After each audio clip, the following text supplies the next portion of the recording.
आज निर्वाचनी सभारे आज आम गहन उपस्थित अच्छा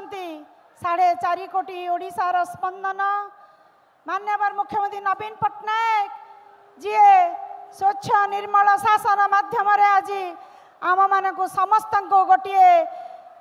हृदय रे बांधी रखिछंती गोटे सूतारे बांधी रखिछंती तांको सांगरे अछंती ओडिशार प्रगतिर सारथी जे आगो को नहीं छंती वीके पांड्यान महोदय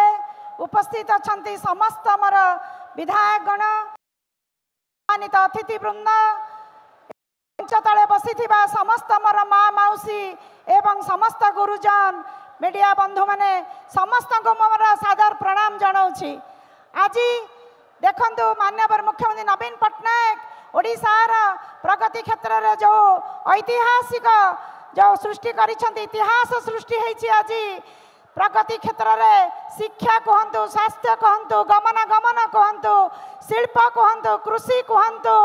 सबु क्षेत्र में आज आम ओडिशा आग को जाइछि। मु समस्त योजना विषय समस्त कहले मु विशेष किसी कहवाक चाहूना मु एतिकी कहबी माननीय मुख्यमंत्री नवीन पट्टनायक टाण करने क्षेत्र में नापी आपण मानकर आशीर्वाद भिक्षा करी मो सांसद प्रार्थी द्वितीय थर पर मत माननीय मुख्यमंत्री मत आशीर्वाद रखिंट आपण मानकर आशीर्वाद भिक्षा करुच्ची आपण मैंने मत आशीर्वाद कले ए राज्यर स्वार्थ को मु मोर पार्लियामेंट रे उठेबी एवं ओडिशा को प्रगति क्षेत्र में आगे नेबी अनुरोध रखी समस्त विधायक माने शंख चिन्ह भोट दे आशीर्वाद रखिबे एवं मु सांसद प्रार्थी शंख चिन्ह जोड़ी शंखरे आमको आशीर्वाद रखिबे एवं माननीय मुख्यमंत्री को पुणी थरे षष्ठ थर मुख्यमंत्री करने आपण मानकर सहयोगर हाथ बढ़ेबे मु समस्त को धन्यवाद देवी कृतज्ञता ज्ञापन करी शेष कहबी समस्ते माननीय मुख्यमंत्री नवीन पट्टनायक जोरदार गोटे हुड़ाहुड़ी करताली देकी स्वागत जनइबे